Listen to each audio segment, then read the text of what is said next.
ओम श्री सद्गुरुदेव भगवान की जय। पिछले प्रश्न में महर्षि पतंजलि कहते हैं कि हेतु, फल, आश्रय और आलंबन इन चारों से संस्कारों का संग्रह होता है, जिससे वासना गतिशील होती है। इन चारों का अभाव होने से संस्कारों का अभाव भी हो जाता है। इनके अभाव के साथ ही धर्म का उदय होता है। धर्म में काल का भेद होता है। इस कारण से अविद्या, वासना, चित्तवृत्तियां इत्यादि जो अतीत हो गए हैं, भजन के द्वारा जो संस्कार कट चुके हैं और जो प्रकट नहीं हुए हैं, आने वाले हैं, स्थिति जो मिलनी है, उनमें भी धर्म स्वरूप से विद्यमान रहता है। परम चेतन आत्मा धर्म है। वे धर्म व्यक्त स्थिति में और सूक्ष्म स्थिति में गुण स्वरूप ही है। गुणों का जैसा सात्विक, राजस, तामस, उन्नत, मध्यम, मलिन प्रभाव रहता है, वैसा ही इसका रूप है। जैसा वृत्ति का रूप है वही आप हैं, किंतु परिणाम की एकता से वे न सात्विक, न राजस और न तामस ही हैं। इनका कार्य शांत हो गया, तब जो विषय वस्तु है योगाभ्यास तत्व रूप में प्रकट हो जाता है, अर्थात सत्य वस्तु दृष्टा आत्मा परमात्मा को विदित कराने दर्शाने वाला हो जाता है। वस्तु यहाँ परमात्मा है। वस्तु की सम स्थिति में चित्त का भेद प्रत्यक्ष है। इसलिए चित्त और उसके द्वारा देखी जाने वाली वस्तु, इन दोनों का मार्ग अलग अलग है। वस्तु पूर्ण है, चित्त उसमें विलीन हो जाता है, प्रकृति उस वस्तु में परिवर्तित हो जाती है। इसके अतिरिक्त वस्तु अर्थात वह परमात्मा किसी एक चित्त के अधीन नहीं है, क्योंकि जब वह चित्त का विषय नहीं रहेगी, उस समय चित्त का क्या उपयोग रह जाता है? वो शांत प्रवाहित रहता है। अतः वस्तु जब प्रमाणित हो जाती है, तब चित्त का अलग से क्या काम? चित्त चेतन का ही प्रसारण केंद्र बन जाता है। जिस योगी का विवेक ज्ञान की महिमा में भी वैराग्य हो जाता है, उसका विवेक ज्ञान सर्वथा प्रकाशमान रहने के कारण उसको धर्म में समाधि प्राप्त हो जाती है, जहाँ धर्म ही धर्म है। चिदाकाश में सर्वत्र धर्म ही छाया हुआ है। धर्म शाश्वत है, सनातन है, परम सत्य है। वह है क्लेश कर्मों से अतीत ईश्वर। सर्वत्र उसे उस दृष्टा का संचारी दिखाई देता है। इस धर्म में समाधि की प्राप्ति के साथ ही क्लेश, अविद्या, अस्मिता, राग, द्वेष, अभिनिवेश और उनसे उत्पन्न कर्म संस्कारों का सर्वथा नाश हो जाता है। अब प्रश्न है कि दृष्टा, दृश्य व चित्त क्या है? उत्तर, दृष्टा अर्थात जिससे दृश्य प्रसारित होता है, दृश्य अर्थात जो चित्रित किया जाता है, और चित्त अर्थात जिस पर दृश्य चित्रित होता है। ये कैसे और क्या है, इस पर महर्षि कैवल्यपाद के सूत्र 17 में कहते हैं, तदुपरागापेक्षित्वाच्चित्तस्य वस्तु ज्ञाता ज्ञातम। योग दर्शन 4/17। चित्त उपरागपेक्षी है, अपने में वस्तु का प्रतिबिंब पड़ने की अपेक्षा वाला है, इसलिए उसके द्वारा वस्तु कभी ज्ञात तो कभी अज्ञात होती रहती है। अर्थात कभी ध्यान पकड़ में आता है, कभी नहीं आता। जितना भगवान का प्रतिबिंब आया उतना देखता है, नहीं आया तो नहीं देखता। किंतु भगवान सब जानते हैं, भगवान जितना बताते हैं चित्त उतना ही जानता है। महर्षि कैवल्यपाद के सूत्र 18 में कहते हैं, सदा सदा ज्ञाताश्चित्त वृत्तियस्तत्प्रभु पुरुषस्या परिणामित्वात्। योग दर्शन 4/18। उस चित्त का स्वामी पुरुष परिणामी नहीं है, अर्थात उसका कोई परिणाम नहीं निकलता, इसलिए चित्त की वृत्तियां सदा उससे ज्ञात रहती हैं। तत्प्रभु, उस चित्त का स्वामी एक रस है, इसलिए चित्त की वृत्तियों को वह सदैव जानता है कि कब कौन कहाँ पर है और उन्हें संचालित करता रहता है।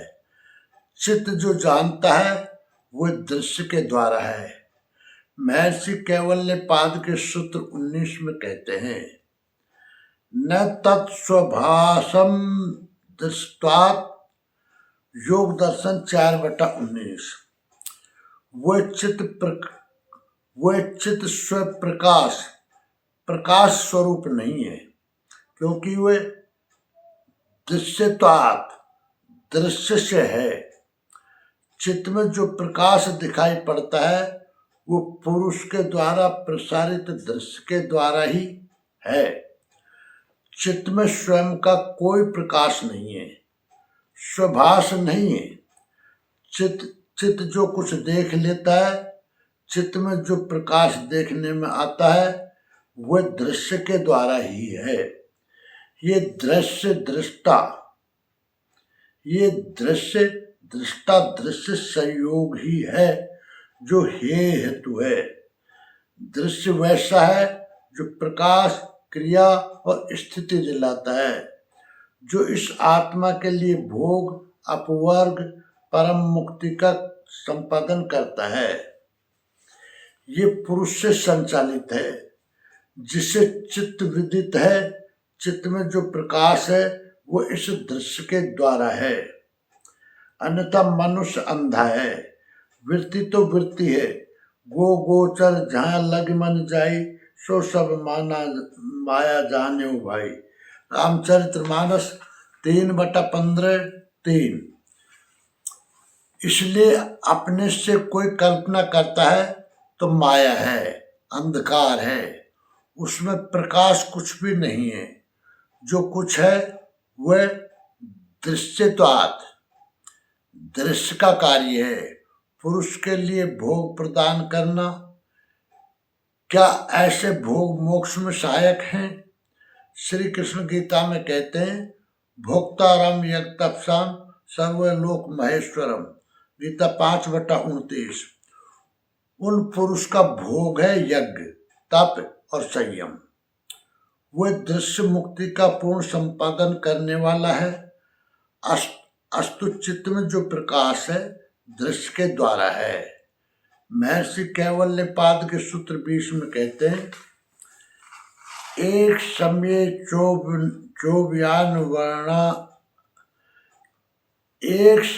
चोव्यान्वधारणम। योग दर्शन 4/20। उभय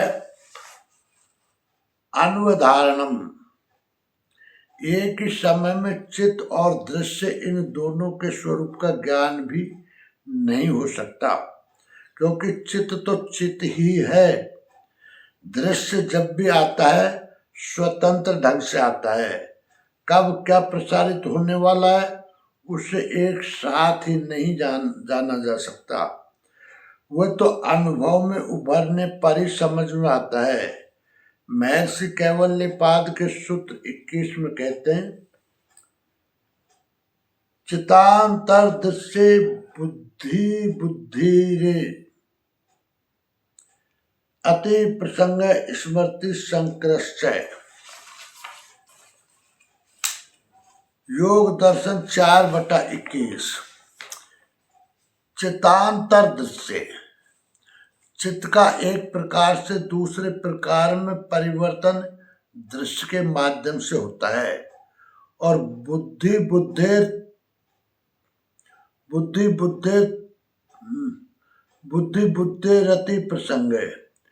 बुद्धि में बौद्धिक विकास का जो अंतरंग प्रसंग है वह भी दृश्य के द्वारा ही प्रकट होता है। और स्मृति संस्कृष्ट है, स्मृति में इसका मिश्रण होता जाता है।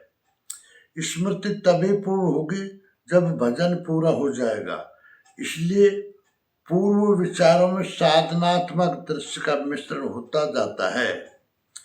महर्षि कैवल्यपाद के सूत्र 22 में कहते हैं, चित्ते प्रति संक्रमायास्तदाकारपत्तौ स्वबुद्धि संवेदनम। योग दर्शन 4/22। यद्यपि चेतन शक्ति पुरुष क्रिया से रहित यद्यपि चेतन शक्ति पुरुष क्रिया से रहित और असंग है, फिर भी तदाकार पत्तौ तदाकार स्थित एकाग्रता आ जाने पर उससे अपने चित्त का ज्ञान होता है।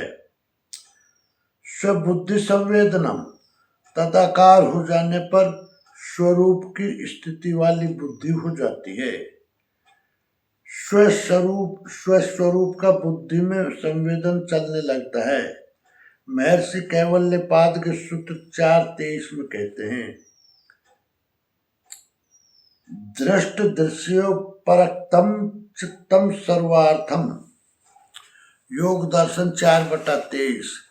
दृष्टा और दृश्य इन दोनों से रंगा हुआ चित्त सर्वार्थम संपूर्ण अर्थ दैवी संपत्ति की प्राप्ति करा देने वाला होता है।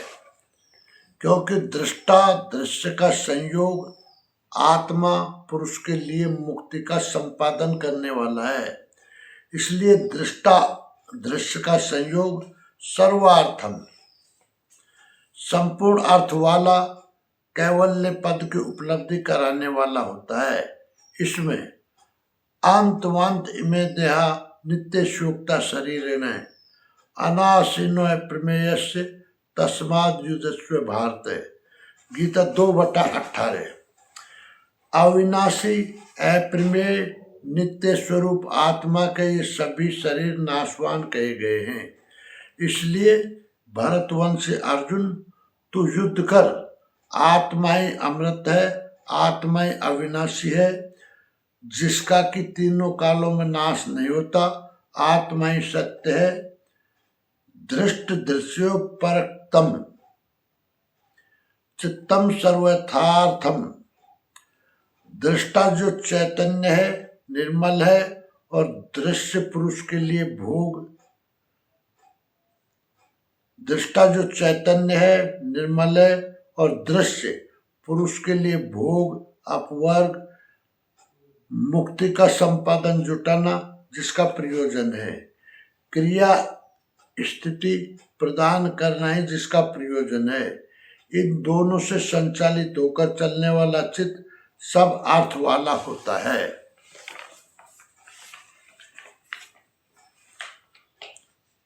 संपूर्ण अर्थ नैष्ठिक सिद्धि प्रदान करने वाला होता है।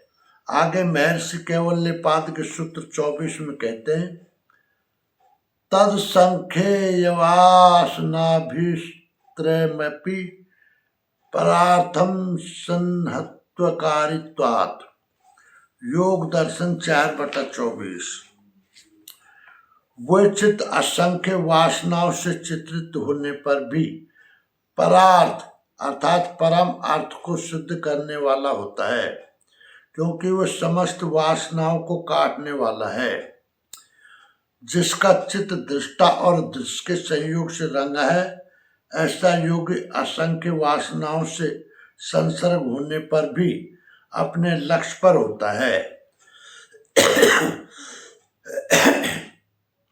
वासनाओं से वो लिपायमान नहीं होता। पदम पत्र मेवाम्बसा, कीचड़ और जल से निरंतर धुलता हुआ कमल का पत्र उसमें भीगता नहीं, स्वच्छ रहता है। उसी प्रकार ये महापुरुष भी निर्मल और अमल रहते हैं। उनके संसर्ग में जो आ जाता है उसका भी कल्याण हो जाता है। पूज्य गुरुदेव का निवास बर्बर दस्युओं एवं जंगली कोल भीलों के मध्य था, किंतु महाराज जी के साहचर्य से उन सबका हृदय परिवर्तन हो गया। उनकी बर्बरता समाप्त हो गई और वे भी भजन चिंतन में प्रवृत्त हो गए। निष्कर्ष, पतंजलि कहते हैं कि चित्त अपने से वस्तु का प्रतिबिंब पढ़ने की अपेक्षा वाला है। इसलिए उसके द्वारा वस्तु अर्थात परमात्मा कभी ज्ञात तो कभी अज्ञात होती रहता है। अर्थात कभी ध्यान पकड़ में आता है, कभी नहीं आता। जितना भगवान का प्रतिबिंब आया उतना देखता है, नहीं आया तो नहीं देखता। किंतु भगवान सब जानते हैं। भगवान जितना बताते हैं चित्त उतना ही जानता है। उस चित्त का स्वामी पुरुष अर्थात आत्मा एक रस है, उसका कोई परिणाम नहीं निकलता। इसलिए चित्त की वृत्तियों को वह सदैव जानता है कि कब कौन कहाँ पर है और उन्हें संचालित करता रहता है। वह चित्त में जो प्रकाश दिखाई पड़ता है वह पुरुष के द्वारा प्रसारित दृश्य के द्वारा ही है। चित्त में स्वयं का कोई प्रकाश नहीं है, स्वभास नहीं है। ये दृश्य दृष्टा दृश्य संयोग ही है जो हे हेतु है। दृश्य वैसा है जो प्रकाश, क्रिया और स्थिति दिलाता है, जो इस आत्मा के लिए भोग, अपवर्ग, परम मुक्ति का संपादन करता है। अन्यथा मनुष्य अंधा है। वृत्ति तो वृत्ति है, अपने से कोई कल्पना करता है तो माया है, अंधकार है, उसमें प्रकाश कुछ भी नहीं है। एक ही समय में चित्त और दृश्य इन दोनों के स्वरूप का ज्ञान भी नहीं हो सकता, क्योंकि चित्त तो चित्त ही है। दृश्य जब भी आता है स्वतंत्र ढंग से आता है। कब क्या प्रसारित होने वाला है उसे एक साथ ही नहीं जाना जा सकता। वह तो अनुभव में उभरने पर ही समझ में आता है। चित्त का एक प्रकार से दूसरे प्रकार में परिवर्तन दृश्य के माध्यम से होता है और बुद्धि में बौद्धिक विकास का जो अंतरंग प्रसंग है वह भी दृश्य के द्वारा ही प्रकट होता है और स्मृति में इसका मिश्रण होता जाता है। स्मृति तभी पूर्ण होगी जब भजन पूरा हो जाएगा। इसलिए पूर्व विचारों में साधनात्मक दृश्य का मिश्रण होता जाता है। यद्यपि चेतन शक्ति पुरुष क्रिया से रहित और असंग है, फिर भी तदाकार स्थित एकाग्रता आ जाने पर उसे अपने चित्त का ज्ञान होता है। तदाकार हो जाने पर स्वरूप की स्थिति वाली बुद्धि हो जाती है। स्वस्वरूप का बुद्धि में संवेदन चलने लगता है। दृष्टा और दृश्य इन दोनों से रंगा हुआ चित्त संपूर्ण अर्थ दैवी संपद की प्राप्ति करा देने वाला होता है, क्योंकि दृष्टा दृश्य का संयोग आत्मा पुरुष के लिए मुक्ति का संपादन करने वाला है। इसलिए दृष्टा दृश्य का संयोग संपूर्ण अर्थ वाला कैवल्य पद की उपलब्धि कराने वाला होता है। वह चित्त असंख्य वासनाओं से चित्रित होने पर भी परम अर्थ को सिद्ध करने वाला होता है। क्योंकि वह समस्त वासनाओं को काटने वाला है, जिसका चित्त दृष्टा और दृश्य के संयोग से रंगा है। ऐसा योगी असंख्य वासनाओं से संसर्ग होने पर भी अपने लक्ष्य पर होता है। वासनाओं से वह लिपायमान नहीं होता, प्रश्न पूरा हुआ। संपूर्ण जानकारी के लिए देखें परम पूज्य पूज्य योगेश्वर स्वामी श्री अड़गड़ानंद जी महाराज द्वारा महर्षि पतंजलि कृत योग दर्शन की प्रत्यक्षानुभूत व्याख्या।